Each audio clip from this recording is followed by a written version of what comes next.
Hey there everyone, what's up? Back today with another impressions video, and this one is gonna be, I don't know, I'm gonna need some props, I think. But the game we're looking at today is Beyond the Labyrinth, or Labyrinth no Kamata, for the 3DS. And this game, it's an RPG, it's a first-person a dungeon crawler, sort of. Um, it's like a different kind of take on the first-person dungeon crawler kind of genre, and it's different because, well, for a few reasons which I'll get into. But let's first I'll just talk about the basics of it. Basically, it's kind of a throwback to the Famicom versions of games like Wizardry. And in fact, when you start the game, you actually start. The game starts in kind of Famicom mode, so you'll be like going through like a Famicom style game at first, and it's kind of convoluted in the sense that like you start out that way and you meet other players who, I mean, other players who are actually the computer, but they chat. It's like you're playing an online game by accident or something. Like you're playing online with other people, but there's no other people, and they'll chat to you and stuff, but you can't chat back. So they start saying things, but eventually you get kind of warped into the real game, which is also kind of strange in that like you're not warped, sort of. You're like a four people as a moving, I don't know, television screen or something is kind of what your party is. You have four people, and you have a fifth member who you can see. So it's the fifth member is a little girl. If you can look on the cover, you can see this is her. She's like a little white-haired girl with various kind of tattoos, or is how I guess I'll explain them now. But yeah, you find her, you get into the labyrinth, and the game is very different. So you get into the labyrinth and you start, you find this girl, and she's in the game, like in the labyrinth, but she's talking to you, and you can't talk to her. You can't, your party can't talk to her, but she kind of interacts with you. So like, you must be like some kind of camera or screen, because sometimes when you meet her, she'll like move it up and down and stuff. So like, you're some kind of robot or something in the game, and it doesn't actually show you what you are. So how the girl sees you, you don't really know, but you can see the girl, and she kind of helps in battle. At first, she doesn't really, but I'll get into that. I'll get into the battle system a little later. But first, the game is um, it's it's a lot like, I want to say, it's kind of turn-based, but kind of action-based. It's the game. I brought another game out to show you which game it's kind of like this one. This is a Dungeon Master Nexus on the Sega Saturn, and it's a great game if you like, Dungeon Master, I guess, or first-person dungeon crawlers. But this one is kind of actiony, and it's slow. If you've ever played the original Dungeon Master on maybe the Sega CD or the PC, I think it's a DOS game actually, but whatever. Um, it's slow. I mean, people hate the Sega CD one because it's so slow, and it's really like paced slow. And this game, Beyond the Labyrinth, is really slow, especially if you're used to games like let me think of something that people might have played.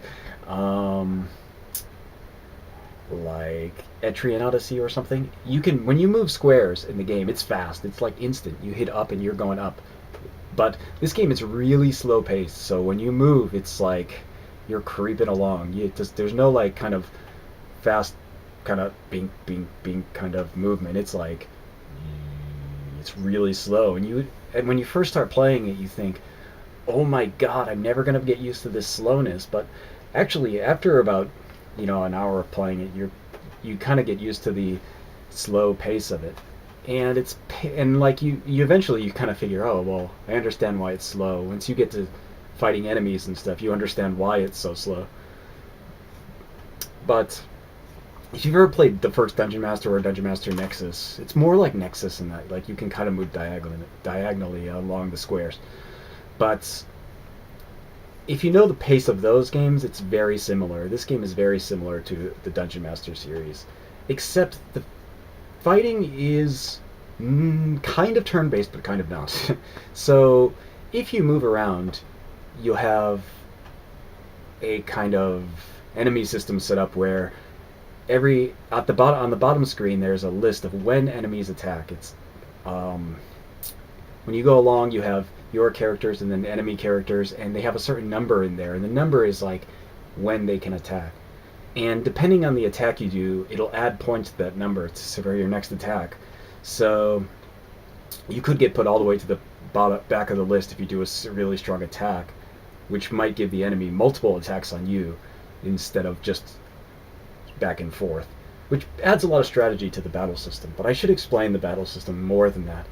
It's kind of a rock, paper, scissors kind of battle system, and you have like a red, green, and blue kind of character type. So each character has a color attached to them, red, green, or blue, and red will attack green, and green will attack blue, and blue will attack red.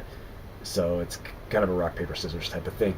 But for the characters, and the enemies are all colored that way, so you can tell what color they are. And some of them can change color during the battle depending on what happens. And you can also change your color for your characters using items you find in the labyrinth. So it's very strategy based on the rock, paper, scissors thing.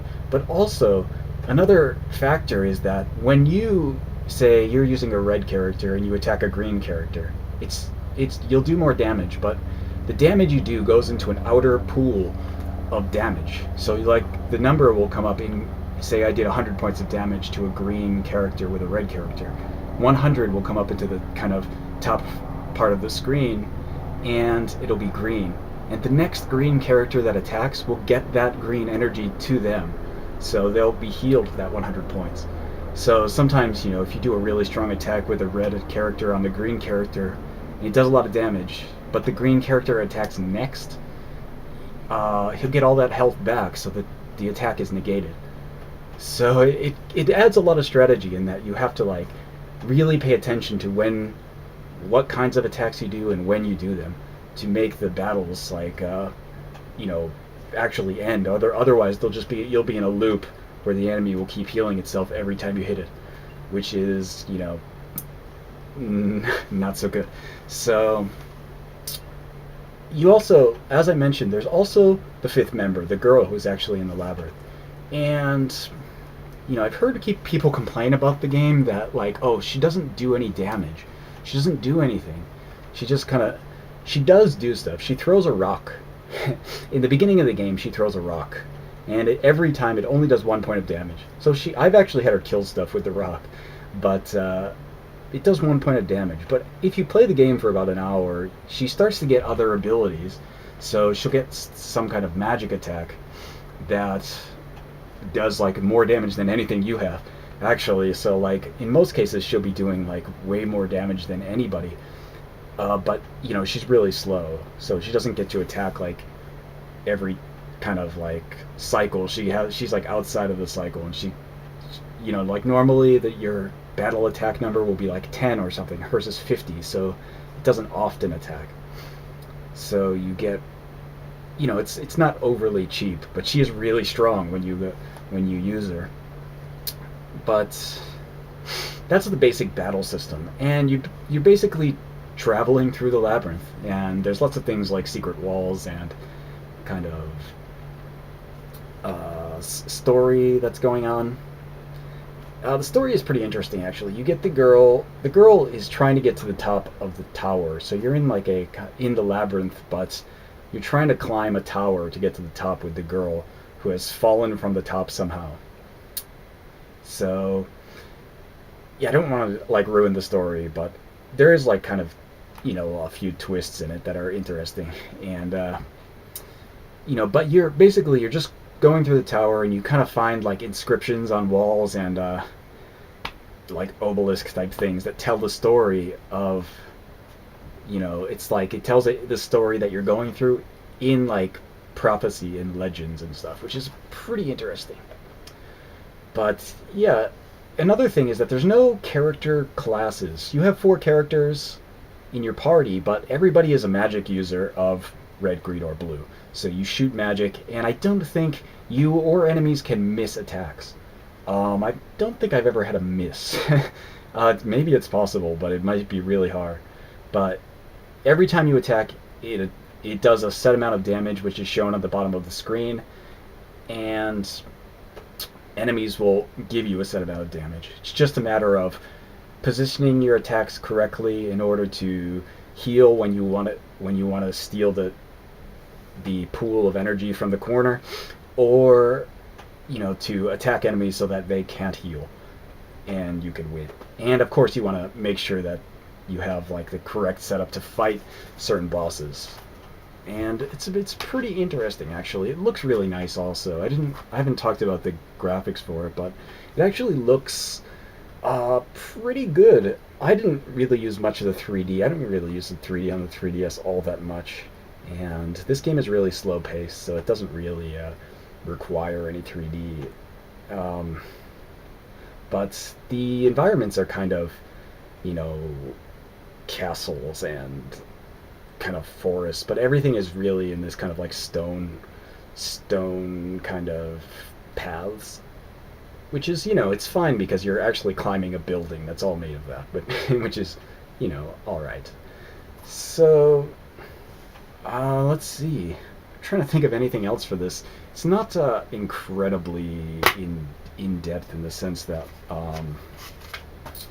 it's not the kind of game where there's a huge interesting story and a lot of characters. It's kind of like a lonely labyrinth, and you're just kind of tagging along with this girl who is the only person who can interact with the things in the labyrinth.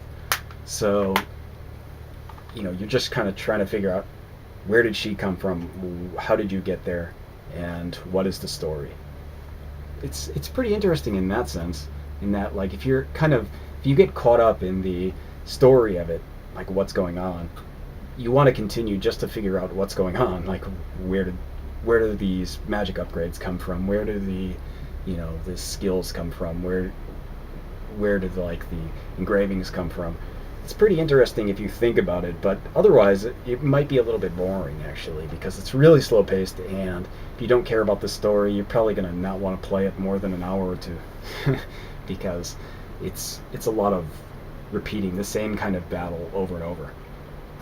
So yeah, that's it. I guess I'll end this impressions of Beyond the Labyrinth for the 3DS, and I'm under the impression that this will not get localized. It didn't do very well in Japan. It got pretty much ignored, and it got probably middling reviews. But it's actually, if you like really kind of old school style first-person dungeon crawlers like Dungeon Master Nexus, you will like this game because it's like a kind of a love letter to those kinds of games. Unlike something like Etrian Odyssey, which is more in the style of something like Wizardry, which is also great, but this is a different style of first-person dungeon crawler, and it's a pretty good one. So, now I want to think, could you play it without knowing Japanese? If you understand the battle system, how it works, you could probably play this without caring about the story, without being able to read, I guess. But, do you want to? Maybe not. Maybe if you didn't have the story to look forward to, or what was happening, you probably wouldn't get into this. But if you like just kind of grinding through dungeons in the Dungeon Master Nexus kind of style, this is the game for you. So check it out if you're interested. So yeah, that will be it. I guess I will see you guys next time. But I've been uploading Dark Souls playthrough, kind of. So I'll continue those probably more often. I'm trying not to spam my subs with my Dark Souls playthroughs, so I've been kind of spreading it out every other day. But if you guys want to see more of it, I'll actually I could actually put them up every day. I've got like 10 parts already recorded, so yeah. But yeah. So I guess I'll see you guys next time.